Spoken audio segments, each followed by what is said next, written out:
जय सद्गुरुदेव। व्यास पूर्णिमा की सभी साधकों को, देशवासियों को बहुत बहुत शुभकामनाएं। अभी 21 जुलाई को भव्य व्यास पूर्णिमा का दिवस आ रहा है, जो कि अपने आप में परम पावनतम है। व्यास पूर्णिमा का बहुत महत्व है, शास्त्र की दृष्टि से भी और आध्यात्मिक दृष्टि से भी इसका बहुत महत्व है। व्यास पूर्णिमा, जिसको आषाढ़ी पूर्णिमा भी कहते हैं, उस दिन भगवान व्यास जी ने इस भूमंडल पर, इस भारतवर्ष में अवतार लिया था। भगवान नारायण के वे 24 अवतारों में एक अवतार माने जाते हैं। इसीलिए यह पर्व सनातन धर्म में बहुत ही हर्षोल्लास के साथ मनाया जाता है। इस व्यास पूर्णिमा के दिन उच्च कोटि के सद्गुरुदेव का पूजन होता है, आचार्यों की पूजा और वंदना होती है, और विशेष करके भगवान व्यास जी का इस दिन पूजन किया जाता है, उनको याद किया जाता है। भगवान वेद व्यास जी एक ऐसे युग पुरुष हैं जिन्होंने इस पूरे विश्व को बहुत कुछ आध्यात्मिक चेतना प्रदान की है। पुराणों की रचना की, वेदों की रचना की, विभाग की संहिताएं बनाई, बहुत तप किया, और भगवान वेद व्यास जी ने उस ज्ञान को, उस दिव्य ज्ञान को समाज के सामने रखा। धन्य है भगवान वेद व्यास जी, धन्य है ये भारतवर्ष, ये सनातन धर्म, जिसमें इतने उच्च कोटि के अवतारी पुरुष आए और उन्होंने विश्व का कल्याण किया। पराशर जी, जो कि उच्च कोटि के ऋषि हुए, उन्हीं के यहाँ पर माता सत्यावती से योग बल के द्वारा भगवान वेद व्यास जी का प्रागट्य हुआ। उस दिन आषाढ़ी पूर्णिमा थी, और तब से व्यास पूर्णिमा मनाई जाने लगी। भगवान व्यास बाल्यकाल से ही बहुत ही तपस्वी रहे हैं, चेतनावान रहे हैं, और कालांतर में उन्होंने गृहस्थ धर्म का भी पालन किया।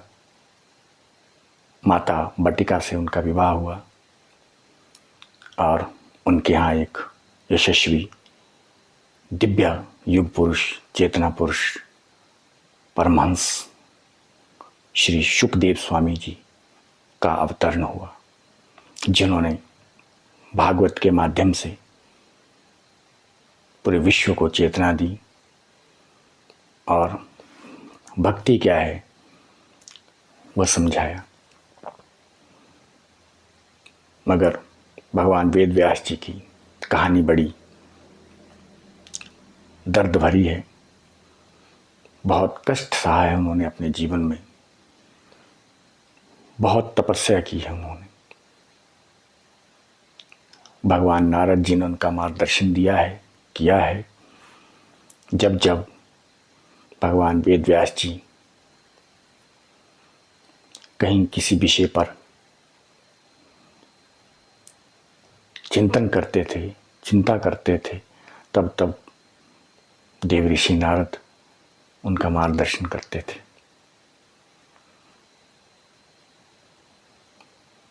और वेद व्यास जी उनकी आज्ञा का पालन करते थे। भगवान वेद व्यास जी महादेव और भगवती की बहुत बड़े साधक भी रहे हैं। देवी भागवत पुराण में व्यास जी ने बहुत विस्तार से भगवती की महिमा का वर्णन किया है और उसी में ही सूत जी ने भी, शौनक जी और अन्य ऋषियों को भगवान वेद व्यास जी के अवतरण की, उनके पूर्ण जीवन की कथा सुनाई है कि किस प्रकार व्यास जी ने भगवती की आराधना की, महादेव की आराधना की देवऋषि नारद के मार्गदर्शन में, और एक दिव्य अलौकिक सुपुत्र प्राप्त किया, जिन्हें भगवान गोस्वामी शुकदेव जी कहा जाता है जिन्हें, और पूरे भक्त समाज में उनका एक बड़ा सम्मान है। ऐसे भगवान वेद व्यास जी ने महाभारत की रचना की, पुराणों की रचना की, स्मृति ग्रंथों, श्रुति ग्रंथों की रचना की, नाना प्रकार के अद्भुत ग्रंथों की रचना की और कई शिष्यों को उन दिव्य ज्ञान को, उस वेद के ज्ञान को, उस सनातन चिंतन को, सनातन आध्यात्मिक ज्ञान को समझाया, बतलाया। भगवान वेद व्यास जी के शिष्यों में कई शिष्य हैं, लेकिन उनमें से शुकदेव जी और जैमिनी जी, पैल, सुमंतु, वैशंपायन ऋषि जी और भी कई महापुरुष उनके शिष्य हैं, प्रमुख हैं। इस प्रकार से भगवान वेद व्यास जी ने एक श्रेष्ठ पिता कैसा होता है ये भी समाज के सामने रखा, एक श्रेष्ठ ऋषि कैसा होता है ये भी बतलाया, एक श्रेष्ठ गुरु कैसे होते हैं वो भी बतलाया, और एक श्रेष्ठ शिष्य कैसे होते हैं ये भी बतलाया। एक उदाहरण समाज के सामने रखा। एक त्यागी, एक तपस्वी, एक योगी कैसा होना चाहिए वो भगवान वेद व्यास जी ने बतलाया। भगवान वेद व्यास जी सभी उनमें गुण हैं, संपूर्ण हैं वेद व्यास जी। वो एक महातपस्वी भी हैं, महान योगी भी हैं, महाज्ञानी भी हैं, महान भक्त भी हैं भगवान के, महात्यागी भी हैं, महाज्ञानी हैं, वो सब कुछ हैं। ऐसे भगवान वेद व्यास जी आज भी चिरंजीवी हैं और पूरे मानव जाति को वो प्रेरणा देते हैं। और इस प्रकार से व्यास पूर्णिमा, जिसे गुरु पूर्णिमा भी कहते हैं, वो हर वर्ष आषाढ़ पूर्णिमा के दिन आती है। यह दिव्य तिथि, दिव्य त्योहार, दिव्य महोत्सव, जिसको अमृत महोत्सव कहा जाए, इसीलिए प्रत्येक व्यक्ति को भगवान वेद व्यास जी का पूजन करना चाहिए। यदि किसी के जीवन में गुरु नहीं है तो भगवान व्यास जी को और उनके जो सदग्रंथ हैं उनके द्वारा रचे गए, जैसे श्रीमद् भागवतम है, भागवतम को भी गुरु मान सकते हैं, उनकी शिक्षाओं पर चल सकते हैं। गीता जो कि अद्भुत ग्रंथ है, भगवान जी का जो है प्राण स्वरूप है गीता, गीता को भी हम गुरु मान सकते हैं। गीता के ज्ञान पर चल करके हम उसको अपने जीवन में उतारें। किसी भी सदग्रंथ को, किसी भी पुराण को हम गुरु मान सकते हैं। केवल मानना ही नहीं है, उन पुराण, उन ग्रंथों को यदि हमने गुरु सदगुरु माना तो उनमें जो शिक्षा है, उनमें जो ज्ञान है, उसको अपने जीवन में उतारें।